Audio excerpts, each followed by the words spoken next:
नमस्कार दोस्तों, welcome to trade and invest. मैं हूं राजेश कुमार और आज मैं बात करने वाला हूं आपके सबके साथ विप्रो के बारे में कि आखिर स्टॉक बढ़ क्यों नहीं रहा है, आखिर प्रॉब्लम क्या है। तो दोस्तों प्रॉब्लम कुछ भी नहीं है, पूरे सेक्टर में ही प्रॉब्लम चल रहा है क्योंकि बहुत ज़्यादा चांसेस है कि यूएस में रिसेशन आ जाए या कुछ कुछ इंडिकेशन मिल रहे हैं कि रिसेशन ऑलरेडी हम रिसेशन में है। क्योंकि रिसेंटली हमें न्यूज़ में सुनने मिला कि विप्रो ने अपने एम्प्लॉयज़ का सैलरी को कट किया है।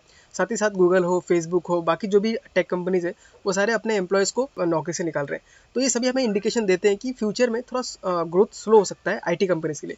लेकिन दोस्तों हमेशा एक बात याद रखिएगा कि आईटी कंपनीज का भले ही ग्रोथ थोड़ा स्लो हो जाए लेकिन टोटली बंद नहीं हो सकता, क्योंकि अभी जितना फ्यूचर हम आगे जाते रहेंगे, जितना हम डिजिटल होते रहेंगे, उतना इनका डिमांड बढ़ते ही रहेगा।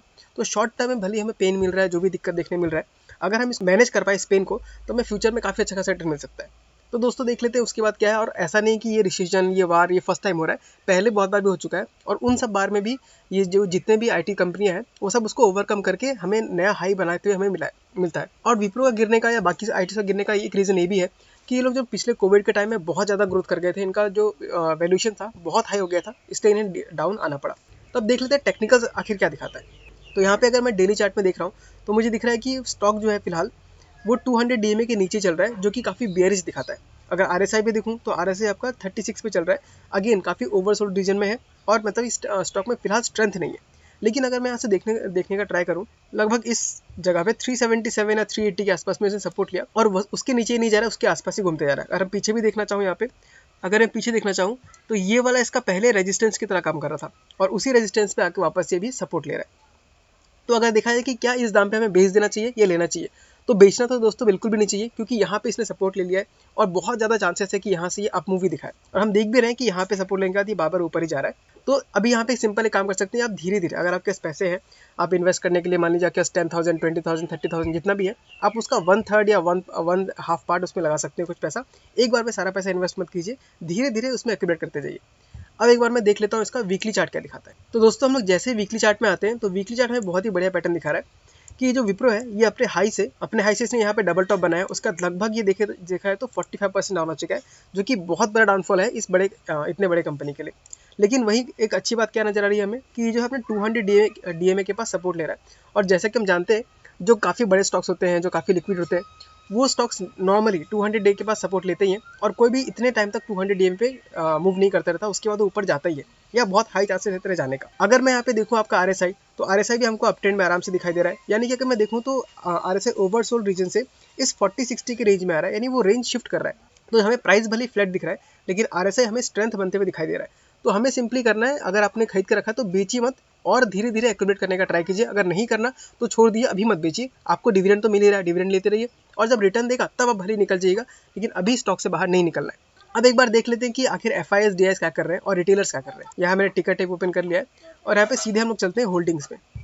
तो अगर मैं यहाँ पे प्रोमोटर का होल्डिंग देखूँ तो उनका 73%, 72.94% एकदम स्टेबल है। और अगर देखा तो मेजोरिटी स्टेक अभी भी प्रोमोटर के पास ही। नेक्स्ट अगर म्यूचुअल फंड को देखिए तो उनके पास भी काफ़ी ठीक ठाक सा शेयर है, 2.75% अभी होल्ड करते हैं।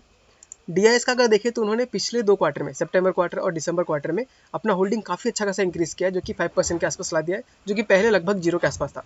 तो अगेन हमें दिखाता है कि म्यूचुअल फंड्स का जो कॉन्फिडेंस है इस स्टॉक में बढ़ रहा है। और नॉर्मली जब स्टॉक इतना गिर जाता है तो इतने बड़े बड़े कंपनीज में बाइंग आती है, क्योंकि इन कंपनी में फंडामेंटली कोई दिक्कत नहीं होता, जो भी प्रॉब्लम होता है वो एक्सटर्नल रीजन की वजह से होता है। अब अगर हम FIS का देखें तो FIS का भी जून क्वार्टर में उन्होंने अपना स्टेक बेचते बेचते 6.97% पे ले आए थे, लेकिन अगेन पिछले 2 क्वार्टर से वो लोग बाय कर रहे हैं और अभी उनका जो होल्डिंग है वो 8.67% है। अगेन हमें ये भी दिखा रहा है कि FIS भी स्टॉक पे भरोसा कर रहे हैं और उसको स्टेक धीरे धीरे बढ़ा रहे हैं। अब अगर वहीं हम रिटेलर्स का देखें तो हम देख सकते हैं कि 16% जहां जून 22 में था, वहीं पे 10% सितंबर में आ गया और दिसंबर में बस हल्का सा ग्रोथ हुआ, 10.55% हुआ है। तो ये दिखाता है हमें कि होल्डिंग पैटर्न हमेशा ऐसी होता है कि जब स्टॉक बढ़ जाता है तब हम बेच देते हैं और यही गलती रिटेलर्स करते हैं। तो अगर आपको अभी और ऐड नहीं भी करना है तो आपको इतना बस भरोसा रखिए स्टॉक के ऊपर। आपको भले ही वो थोड़ा टाइम लगा दे, 1-2 महीना टाइम लगा दे, 3 महीना, 6 महीना टाइम लग जाए, पर आपको पैसा अच्छा खासा रिटर्न दे देगा अगर आप होल्ड कर सकते हैं तो इसे। अगर मैं यहाँ पे देखना चाहूँ तो इसका भी डिविडेंड यील्ड भी काफ़ी अच्छा खासा है, 1.5% के पास हमें डिविडेंड यील्ड मिल रहा है। प्राइस टू अर्निंग देखें तो 17.29 है, काफ़ी रीजनेबल वैल्यूएशन से मिल रहा है। ROE देखें तो 24-27 है, काफ़ी अच्छा खासा नंबर है सब। डेट इस कंपनी के पास 7,600 करोड़ का है, वहीं पे इसके पास 4,800 करोड़ का कैश है। तो डेट इनके पास काफ़ी माइनर सा है, जो कि 0.14 है, एकदम आराम से लोग मैनेज कर सकते हैं। तो फाइनली एक बार समराइज कर देता हूँ, विप्रो स्टॉक में जो भी दिक्कत है वो सब एक्सटर्नल है, इंटरनल दिक्कत कोई भी नहीं है। बीच में शॉर्ट टर्म में इन लोग को दिक्कत हो सकता है, और जिसको ये आराम से अपने कॉस्ट कटिंग करके मैनेज कर रहे हैं या एम्प्लॉयज़ के सैलरीज कट कर रहे हैं, जो भी करना है ये अपना मैनेज कर लेंगे, उसके बारे में हमें उतना नहीं सोचना। हमें बस देखना है फंडामेंटली कुछ रॉन्ग तो नहीं है।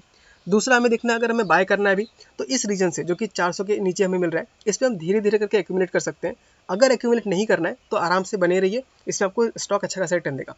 अगर मैं इसका नेक्स्ट टारगेट देखने का ट्राई करूँ, सिर्फ टेक्निकल टारगेट है दोस्तों, ये मैं रिकमेंडेशन नहीं दे रहा हूँ खरीदने के लिए, मेरे पास ऑलरेडी स्टॉक है और मैं इसको होल्ड कर रहा हूँ। तो इसका जो नेक्स्ट जो टारगेट बन सकता है वो हमें यहाँ पे सिंपली दिख रहा है 474 के आसपास, और इसको अगर क्रॉस करता है तो हमें अच्छा खासा हमको 500 के आसपास भी देखने मिल सकता है, जो कि इसका 100 DMA का 517 के आसपास जो मिल रहा है वो हमें 100 DMA के मिल रहा है। तो यहाँ तक पहुँचता है तो हल्का सा रेजिस्टेंस फेस करेगा, उसके बाद इसको आगे जाना चाहिए। तो दोस्तों यही था विप्रो के बारे में। क्या आप विप्रो होल्ड करते हैं, कितने प्राइस पे होल्ड करते हैं, प्लीज़ कमेंट करके बताइएगा, और ऐसे ही वीडियोस देखते रहने के लिए इस चैनल को सब्सक्राइब कर दीजिएगा। मिलते हैं अगले वीडियो में, तब तक के लिए tata bye bye and take care.